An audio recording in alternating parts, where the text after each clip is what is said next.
All right, NBA haters. On est back, on continue. Ça, c'est notre deuxième segment. D'ailleurs, si vous n'avez pas regardé la première partie, je vous invite à aller la voir. On parle de Kobe. Juste avant tout ça, la petite présentation, comme ça, merci à la communauté Instagram, YouTube, Facebook. On nous écrit, on interagit avec nous, ça fait toujours plaisir. On est en train de développer notre petit concept là et ça fait plaisir les retours qu'on reçoit. Donc, merci, merci, merci. Je peux représenter encore tout le monde dans le deck. Second part, producer Johan, what do you do? Ça va, ça va, ça va. All right, all right, all right. Callum, Mr. Lakers, ça va? All right, les gars, ils ont le sourire, ça fait plaisir. Tatan, wow, hey, ton setup dans le background avec le Mamba mentality, man, we appreciate that. C'est sweet, là. That's what's up. Est-ce que tu as quand même quelques Kobe dans les boîtes, là, ou pas? Ouais, bien sûr. Ah, bon, ben bien, respect, respect, Garde ça pour respect. tout à l'heure. OK, respect, respect. Oh, that's sweet, man. All right. Nico, a.k.a. Rook, ça va ou quoi, Rookie? All right, ouais, ça va. Et Marine, Miami Vice, ça va, Marine? Tranquille, tranquille. Ah ouais, tranquille, tranquille. Et Coach K avec le sourire. Check les gars, ça fait plaisir de voir quand même que... Parce que c'est pas facile, je vais être honnête avec vous. Quand on a parlé du concept de faire ce pod, I was like, geez, man, how am I going to get through this? But ça fait quand même plaisir de voir qu'on est là, quand même réunis, en train de reminiscer, de parler de Coach, justement. Donc là, on va faire ça. Là, on va parler de la partie post-Shaq. Et je vais commencer avec toi, Johan. Parlons un petit peu de... Mais déjà, la séparation, là, qu'est-ce qui s'est passé, en fait? Pourquoi Kobe et Shaq? Qu'est-ce qui fait que ça coince et what happened? Ben, je pense qu'on en a parlé un peu au début, tu vois. C'est juste que tu as, un gars qui est hargneux, qui est bosseur. Et de l'autre côté, tu as Shaq qui est un peu un dilettante, tu vois. Même si c'est un joueur qui est super fort, c'est un joueur qui n'a pas maximisé son potentiel, en fait. Je pense que même lui, c'est ça, au fond de lui. Et je pense qu'il a peut-être déjà admis, tu vois. Et donc, ça crée une fission, quoi, tu vois. Et tu as l'organisation des Lakers qui voit ça et qui fait clairement son choix, en fait. Et qui fait son choix sur Kobe et qui laisse partir Shaq au final. Mais tu vois qu'il y avait des conflits, tu vois. Même s'il gagnait, il y avait des conflits parce que Kobe voulait plus, tu vois. Kobe voulait être le numéro 1 et il n'a pas été numéro 1. Même s'il était très bon, il n'a pas été numéro 1 tant que Shaq était là, était dans l'équipe, tu vois. Parce que, ouais, enfin, là, la génération maintenant, ils voient Shaq, tu vois, sur NBA on TNT, tu vois. Tu vas voir les highlights à l'époque, mec. Enfin, même, on a parlé des Blazers, tu vois. Il n'y a personne qui arrêtait Shaq. Une fois que Shaq était on the ball, il n'y a personne. Il n'y a personne qui l'arrêtait. Il n'y a personne qui l'arrêtait. Et Kobe, c'est un numéro 1, c'est alpha, tu vois. Genre, si tu n'as pas la même mentalité que lui, il veut te bouffer. Et il voulait être le Lakers de toute la génération des Lakers, en fait. Il l'est devenu, hein, au final. Donc, ouais, fallait franchement, je pense pas que Shaq aurait pu continuer avec Kobe, tu vois. Shaq est plus en mode vétéran, il veut du respect, tu le vois maintenant. Kobe, là, gars, taf, et tu auras du respect, tu vois. OK. Non, merci. Je vais envoyer ça à la discussion des deux frangins, à Coach K et Calonne. Juste savoir un peu, à cette époque-là, comment vous réagissez à la séparation et est-ce que, parce que justement, j'ai l'impression que vous avez deux impressions différentes par rapport à ça. Et est-ce que vous pensez à ce moment-là que les Lakers ont fait le bon choix là? Vas-y, n'importe lequel des deux pour commencer, allez-y.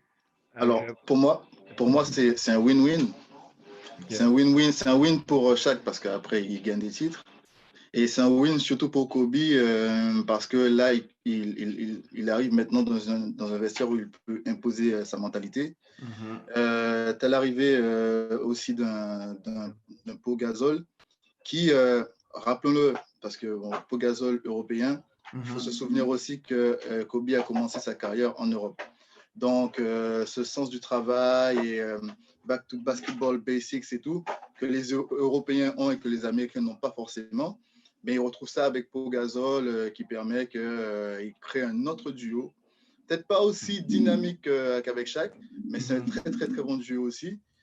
Et donc, pour moi, après, il arrive à prouver à tout le monde, notamment à Shaq, que voilà, je peux le faire sans toi, en fait.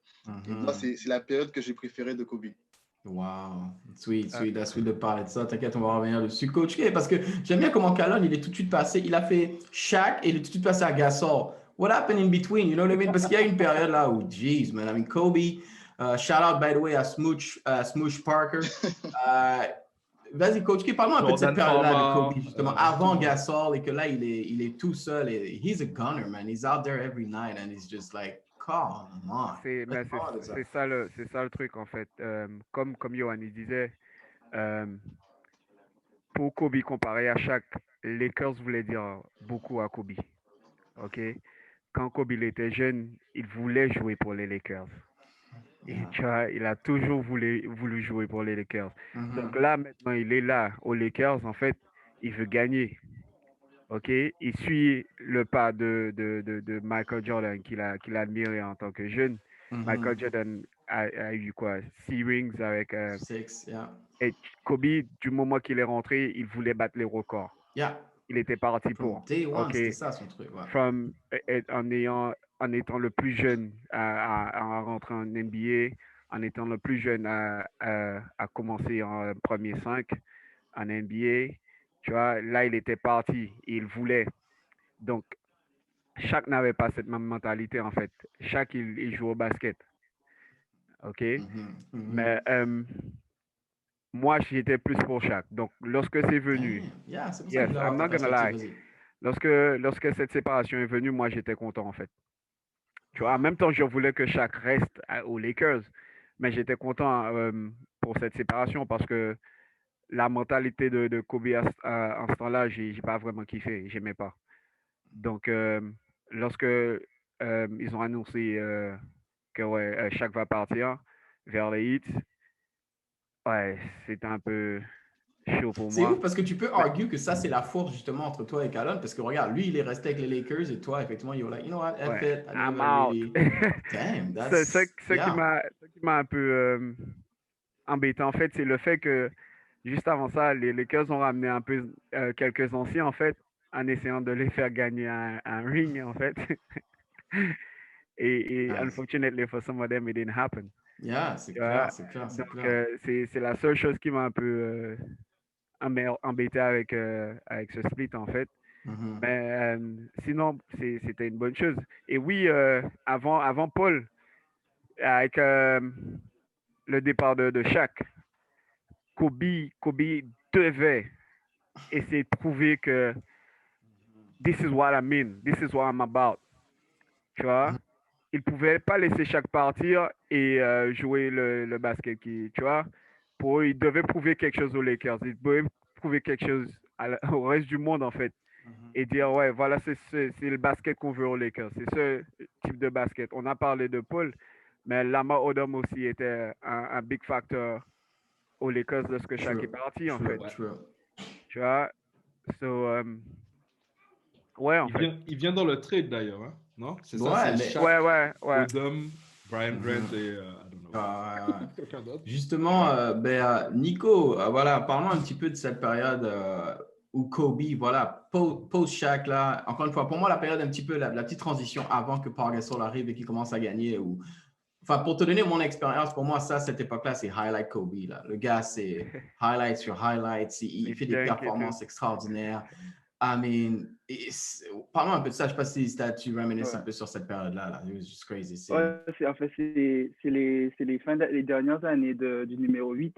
Et c'est les années où le gars, il est sur un terre et il essaie de montrer à la ligue que c'est vraiment lui, quoi. C'est lui aux Lakers. Les Lakers, c'est lui. Et il peut le faire sans Shaq. Le gars, il marque 81 points. Il marque 60 contre les Mavericks en 3 quarts temps. Il marque 5 matchs consécutifs à 50 ou 40 points, je ne sais plus. Ouais. Enfin, le gars, il est en mode, c'est moi. C'est un peu comparable à Westbrook quand KD est parti. C'est la mentalité, genre, elle est, genre, c'est moi, je vais, mon Dieu, faire le show, quoi. Ouais. Jusqu'à ce que l'équipe s'améliore. Et justement, il a pris beaucoup les médias, ils l'ont critiqué beaucoup par rapport à ça, puisqu'ils disaient qu'il n'y avait pas de qu'il n'était pas super friendly de locker room. Ouais. Il était croqueur. Enfin, mais bon. Gars, comment tu fais? Regarde les effectifs. Vas-y, parle-moi un peu de ça, Johan, justement. Ouais, l'effectif, mec. En fait, genre, franchement, tu regardes, je suis en train de regarder même la saison, tu vois. C'est quoi? C'est la saison 2006-2007, donc là où il change le maillot, tu vois. Et genre, tu as Kwame Brown. T'as Andrew Bynum. T'as Chris Mim. T'as Ronny Turiaf. Shout out to Ronny Turiaf. Shout out Ronny, yeah. Bang, bang. Luke Walton. Tu vois, Shamon Williams. Mais justement, c'est pas la stat où, lui et Smoosh Parker, ils ont combiné pour 83 points, sauf que c'est le jour où Kobe a mis 81. Ouais.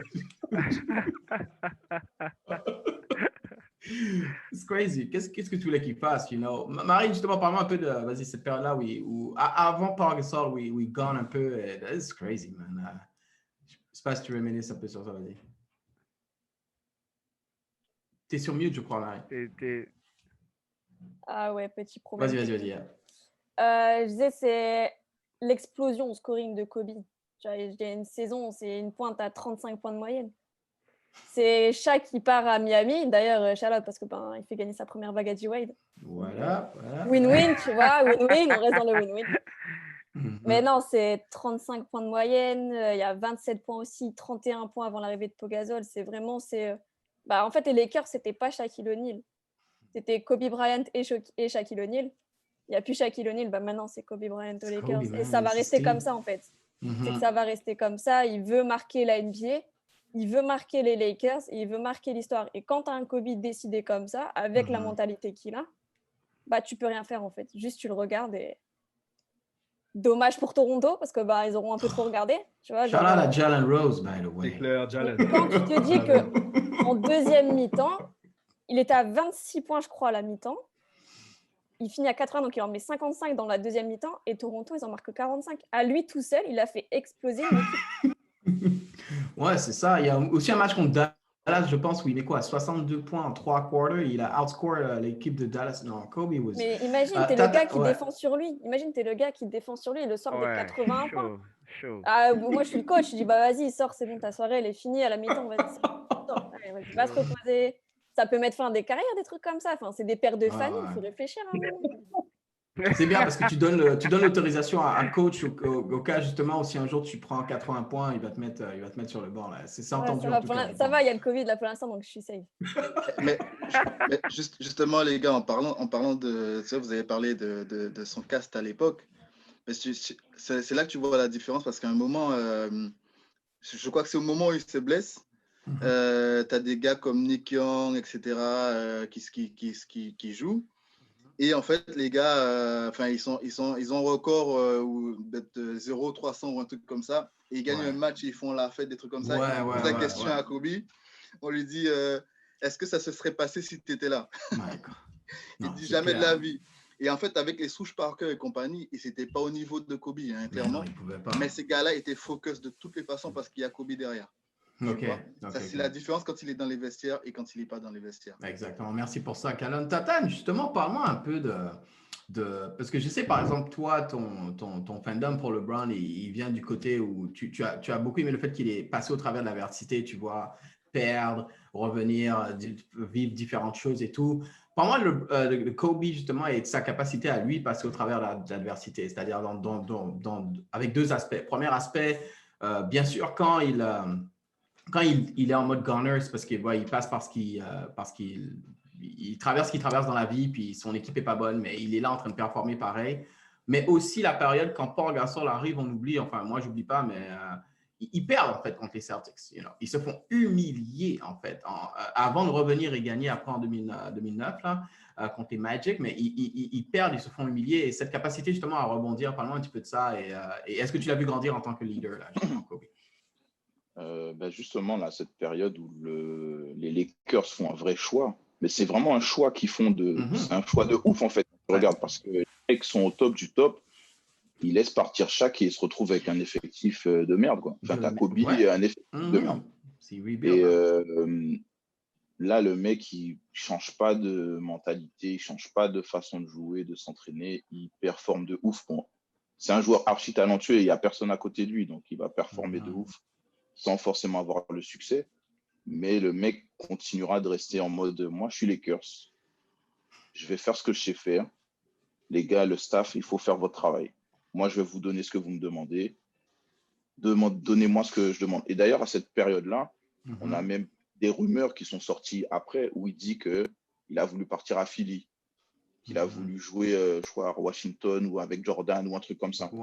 Il y a mettre des Philly, Bulls pressions. et Pistons. Il y avait les Clippers aussi. Il y a les Clippers aussi. Il met des petits coups de pression comme ça à son staff en disant, les mecs, vous m'avez fait confiance, moi je suis présent, je fais ce qu'il faut. Par contre, il faut me donner un ou deux gars parce que je peux mettre 40 points par match, ça ne suffira pas. C'est clair. Et il a cette force d'esprit de rester aux Lakers malgré tout, de dire que je suis le leader et je vais rester. Et apportez-moi quelque chose. Les Lakers lui apportent Pau. Les Lakers lui apportent Pau. Le petit message de Marine. Marine qui dit les Clippers, décidément, j'avoue, les mecs. Les Lakers lui apportent Pau. Lamar Odom est encore là. Derek Fisher qui sera super important tout au long. Bynum, qui fait encore une ou deux saisons correctes. Et Ron Artest, il ramène des mecs qui. Meta World Peace. Ah ouais, c'est ouf. Hein. Il ramène des mecs qui au final font le boulot. Et justement, cette finale de Boston où Boston gagne. Non, mais ils se font humilier là sur le parquet de Boston. Vas-y, continue. Alors, moi, je suis content à ce moment-là parce que. C'est ça. Moi, c'est dur. Moi, je gagne pas, donc moi, je suis content. Mais justement, après cette capacité de remonter, le mec, il se dit, on s'est fait taper, on y retourne et les gars, venez avec moi, suivez-moi, on va gagner. Et il a toujours ce truc-là, en fait, de dire, j'y gagne contre le Magic, ok, ça fait 4. Mais en fait, chaque, il en a 4. Ouais. Donc, moi, il m'en faut une de plus. Et l'année d'après, ils vont taper une équipe de Boston extraordinaire. Ils vont chercher ce titre. Et tu vois, quand Meta World Peace met son shoot à 3 points, 3 points là, et que le match finit, je sais pas, je crois que j'ai l'impression que c'est le moment où Kobe est le plus heureux. Il attrape le ballon comme ça. Comme ça. Et tu te dis, mais en fait, là, le mec, il a atteint un de ses objectifs. Il a dépassé Shaq. Il a gagné avec une équipe correcte. C'était lui le leader. Il est le leader des Lakers et il gagne contre Boston. Contre Boston, c'était important pour lui de gagner ça. Ça me donne des frissons, mais c'était important. C'est la rivalité toujours. Et en plus, il prend sa revanche de La boucle, elle est bouclée là-dessus. C'est clair. Non, merci pour ça. Non, c'est clair, ça me donne des frissons. Il y a un truc dont on n'a pas parlé, c'est Kobe aux Jeux Olympiques. Mon gars, moi je l'ai vu à Londres, tu vois. C'est le 3 points contre l'Espagne quand. Vas-y, Yoann, vas-y. 2008, c'est un ouf, tu vois. Et tu vois, ça fait un peu le parallèle avec tout ce qu'on pense de Kobe. Ouais, c'est un gars qui est individuel, c'est un gars qui a la grosse tête, blablabla. Les mecs, tous les jeunes là qui sont sortis après, même en 2008, tu vois, disaient non, mais ouais, Kobe, c'est un boss en fait. Kobe, c'est un boss. Il m'a montré l'éthique de travail de fou. Et en 2012, je me souviens, j'ai vu quelques matchs de l'équipe, mec. Et tu vois, un moment, tu vois, ils sont en train, tu vois, parce que le basket européen est monté, tu vois. À un moment, il prend le match, en fait. C'est pas lui, là. Il n'a pas à prendre le shoot à Dwayne Wade, à LeBron, à KD même, tu vois. KD qui finit en 2012, je crois, meilleur marqueur. Tu vois qu'il prend le match en main et il dit non, c'est bon, on va arrêter les conneries, les gars. Enfin, on arrête là, tu vois. Donnez-moi le ballon. Et c'est juste n'importe quoi. C'est juste Kobe en Olympic Games, mec. Je vous conseille d'aller revoir les matchs, c'est n'importe quoi. Merci d'apporter cette. D'ailleurs, c'est justement toute cette génération, et je m'adressais à Marine et à Nico ici. Parlez-moi un peu justement de l'impact que vous pensez que Kobe a eu sur des joueurs par la suite que vous avez plus apprécié. Et comment vous le voyez? Est-ce que justement pour vous, c'est comme vraiment un role model, un leader, ou s'il y a des petits scratchs dans l'armure ici? C'est quoi votre impact que vous pensez que Kobe a eu par la suite sur les autres générations? Nico, je peux commencer avec toi. Oui, mais en gros, tu vois, sur tous les gars qui sortent aujourd'hui, quoi, les gars comme Tatum, les gars comme Jaylen Brown, les gars comme Devin Booker, les gars comme Donovan Mitchell, c'est des gars qui ont idolâtré Kobe, en fait. Kobe, il leur a montré la mentalité qu'il fallait avoir. En fait, je me souviens d'un entretien, je crois que c'était un assistant du Team USA qui parlait que Kobe, en fait, il a passé toute une nuit ou toute une journée en train de travailler. Et le gars, il ne revenait pas. C'était l'été, Kobe était à bouger de sa carrière. Et les gars disaient pourquoi Kobe passe tout son temps dans le gym en train de travailler. Enfin bref. En fait, c'est le gars, c'est l'éthique de travail, la mentalité. Et puis, alpha, quoi. C'est un alpha dog, c'est genre, c'est le Tiger Woods sur le terrain de basket, en fait. C'est vraiment, c'est ça, quoi. C'est ça, quoi. Au JO, en fait, ce qui s'est passé au JO, c'était, il y avait un des gars qui était venu le matin et qui lui dit ah, t'es arrivé tôt. Et il dit, en fait, je suis jamais rentré. C'est-à-dire qu'il s'est entraîné toute la nuit. Il s'est entraîné toute la nuit. Et voilà.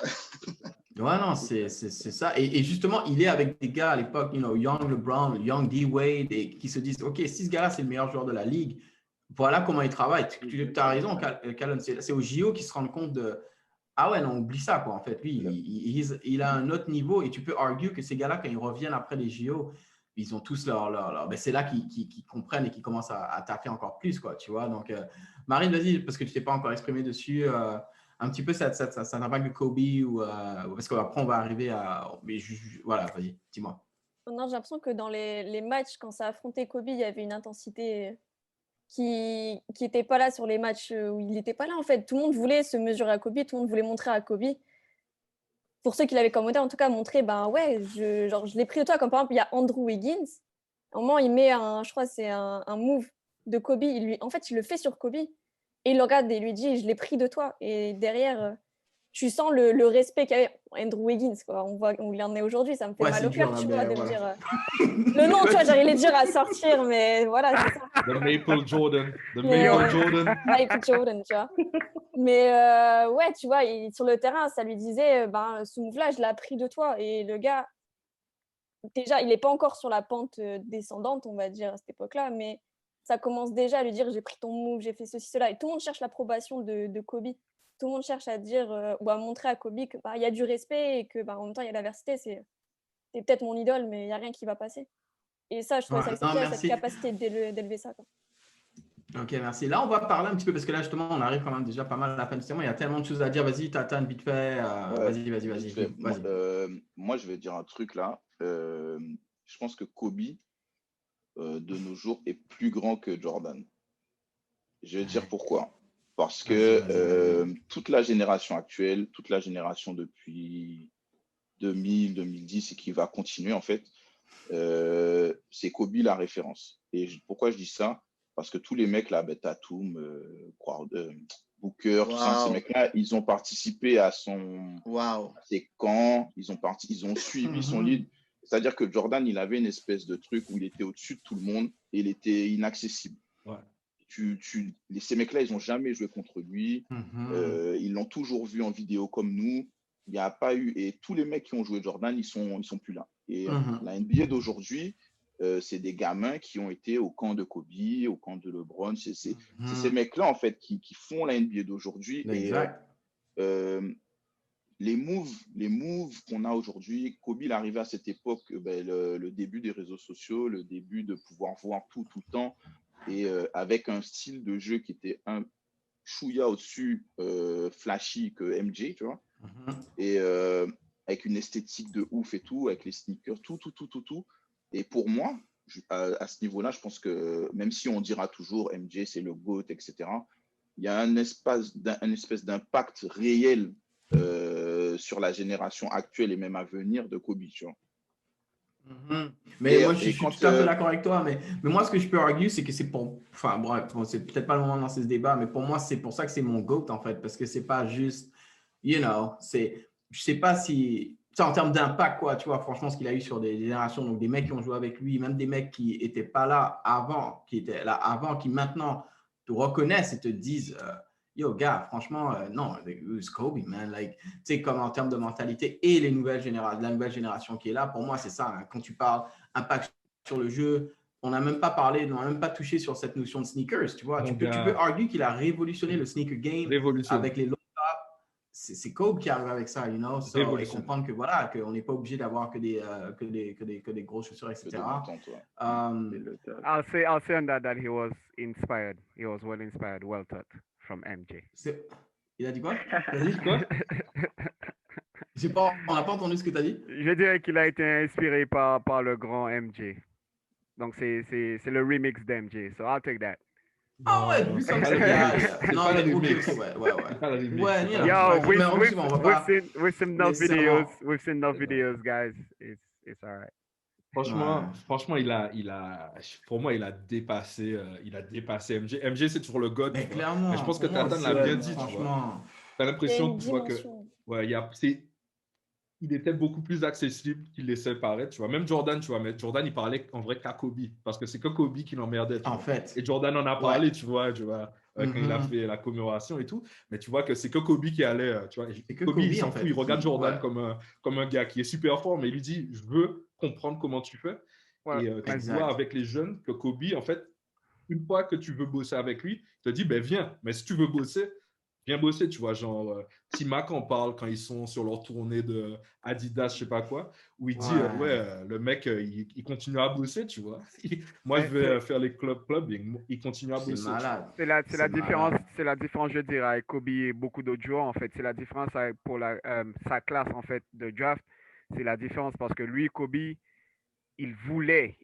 Donc, il a été embêté Jordan. Il a été embêté tous les gars Exact. chez qui c'est, je peux trouver ce que je veux pour être qui je veux être, Olajuwon, en fait. tu vois. Tu vois, ouais, pour les Pour son post footwork move et et tout yeah. ça. Et c'est ça la différence. Et ça, la Mamba mentality, on l'a toujours pas dans nos joueurs aujourd'hui. Tu vois? Après Kobe, ça n'a toujours pas suivi. Il y a pas, on ne trouve pas ça en fait. Même les arbitres disaient avant, les joueurs venaient vers les arbitres pour poser des questions. Maintenant, ils viennent vers les arbitres pour argue. No, come on, learn. Viens, apprends quelque chose. Et après, vas-y, improve your game. Mais lui, il disait Merci. qu'il